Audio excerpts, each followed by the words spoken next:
अध्याय 16 श्री गणेशाय नमः. भक्तजन तारणार्थ यतिरूपे श्रीदत्त भुवरी प्रकट होत अक्कलकोटी वास केला. जे जे झाले त्यांचे भक्त त्यात श्रेष्ठ स्वामी सुत ऐकता याचे चरित्र महादोषातील. प्रसिद्ध मुंबई शहरात हरिभाऊ नामे विख्यात आनंदी होते नांदत निर्वाह करीत नोकरीने. कोकण प्रांती राजापूर तालुक्यात इटिया गाव सुंदर. हरिभाऊ तेथील राहणार जात मराठी दयांची. ते होत त्या गावाचे होते संपन्न पूर्वीचे. त्याच गावी त्यांचे माता बंधू राहती. मुंबईत त्यांचे मित्र ब्राह्मण उपनाव पंडित ते करिता व्यापार त्यात तोटा आला दयांसी. एके समयी पंडितांनी स्वामी कीर्ती ऐकले कानी. तेव्हा भाव धरुणीमणी नवस केला स्वामी ते. जरी 8 दिवसात मी होईन कर्जमुक्त तरी दर्शनाकरिता अक्कलकोटी येईन. हरिभाऊ आणि त्यांचे मित्र अफूचा व्यापार करिता जात.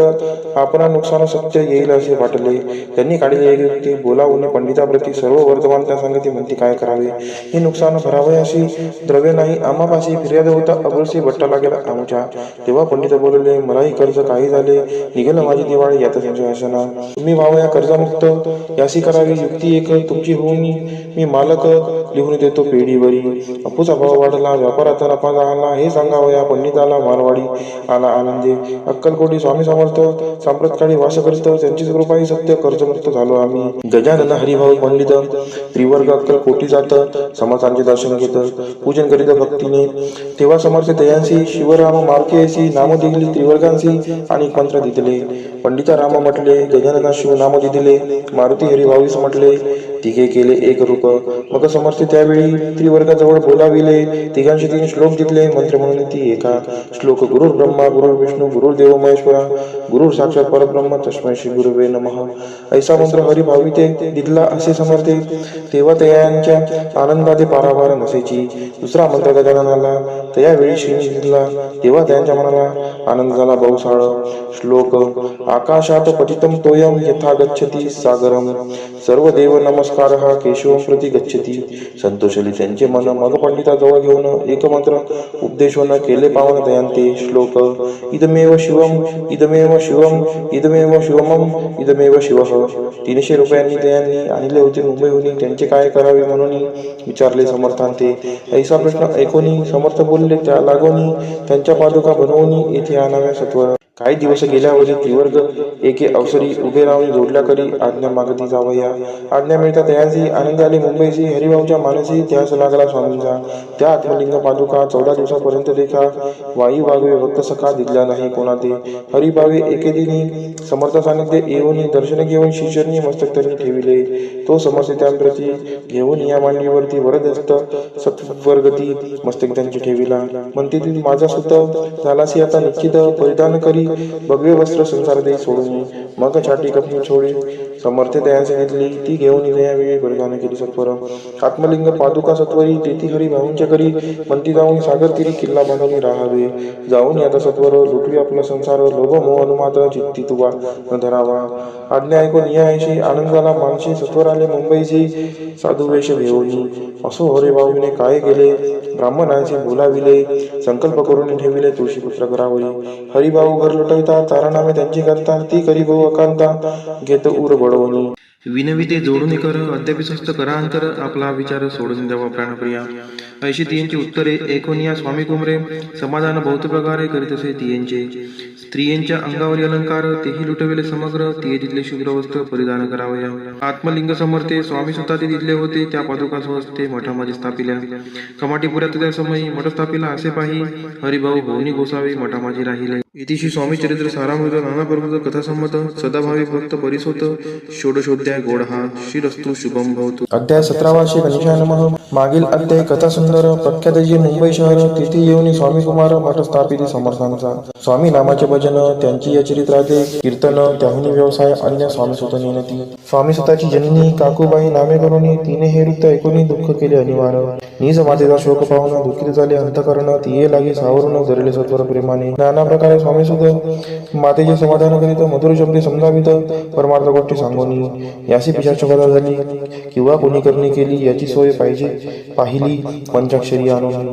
त्या समय प्रख्यात यशवंतराव भोसेकर यांची देव मामलेदार सर्व लोक बोलती. ऐसा विचार करून पोटी दर्शन आल्या उठाउठी सांगितल्या सुतांच्या गोष्टी मुळापासून सर्वही. एकूण या देव मामलेदार हसून देती उत्तर. त्याची पिशाच लागले तर माझे दूर नव्हेजी. ऐसे उत्तर ऐकून दुःखित झाली अंतकरणी. मग ती स्वामी सुतांची अक्कलकोटी येत असे. असो इकडे स्वामी सुद्धा मुंबई मागे वास्तव्य करीत हिंदू पारसी स्वामी भक्त त्यांच्या उपदेशी झाले. मठ होता कामाडीपुऱ्यात, तेथे जागा नव्हती व्यवस्था. मग दिली कांदेवाडीत जागा एका भक्तिनीने. कारणाने त्यांची कांता तेही त्रास देत स्वामी सुद्धा परितयांच्या चित्ता दुःख खेद नसेची. प्रथम मुंबई शहरात शक 1792 फाल्गुन कृष्ण त्रयोदशीस स्वामी जयंती केलीसे. कोणे एक समयासी नगरकर नाना जोशी सहज आले मुंबईशी. त्यांनी ऐकले वर्तमान. पाहून स्वामी सुताप्रती आनंदली नाना चित्ती. प्रेमानंदी चरणवंदिती स्तवन करीती दयांचे. स्वामी सुते तयासी लावियले स्वामी भक्तीसी. धन्य झाले नाना जोशी रंगले भजनाची समर्थांच्या. पुढे जोशी बुवांनी स्वामींची पत्रिका करुनी ती अर्पावया शिजरणी अक्कलकोटी पातले. पत्रिका शिजरणी अर्पिली स्वामी मूर्ती आनंदली. समर्थी त्यांची आज्ञा केली नगारा वाजवा म्हणून.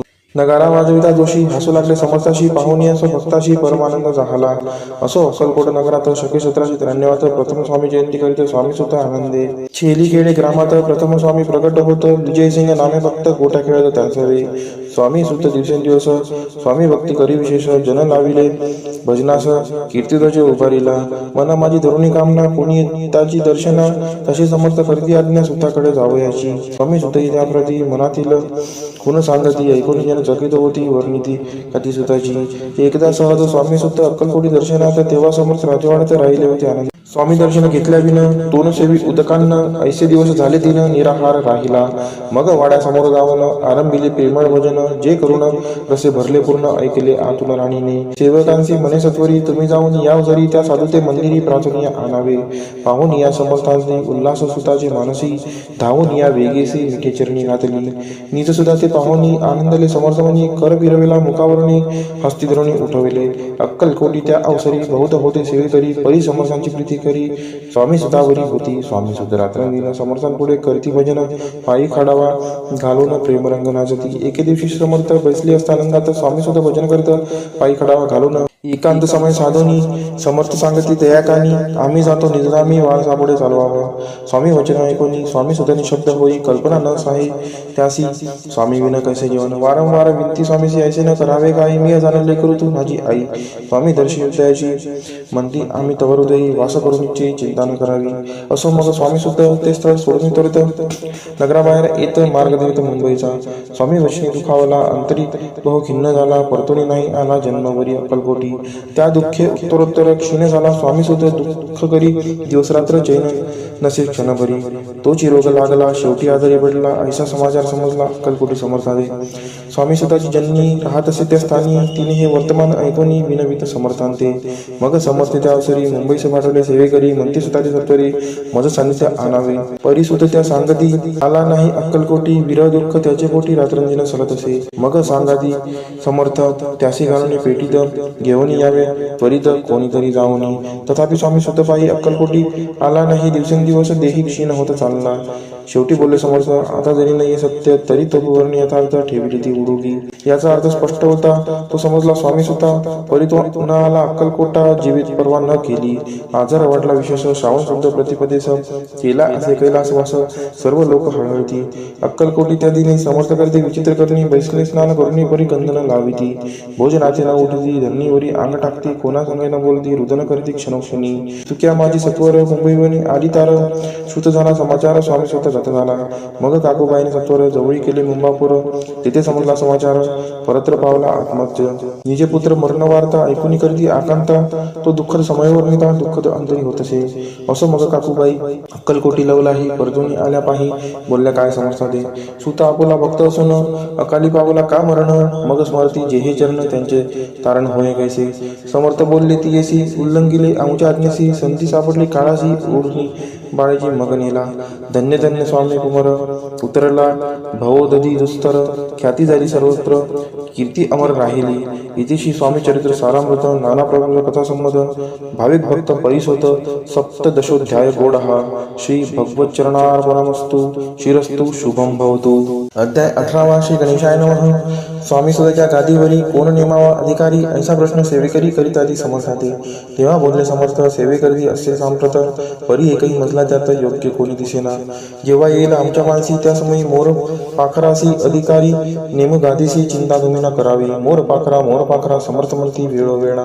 रात्रंदिन तोची चाळा मोठमोठ्याने ओरडती. आमुची पाऱ्याची वीट जतन करावी नीट. वारंवार म्हणते समर्थ काकूबाई लागुनी.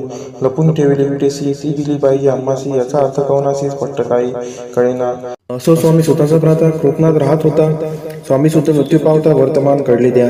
तो केवळ अज्ञान दादा दयाचे अभिमान त्याचे शरीर असमाधान कृश होत चालला. काकूबाईंनी तयासी आणविले आपणापासी.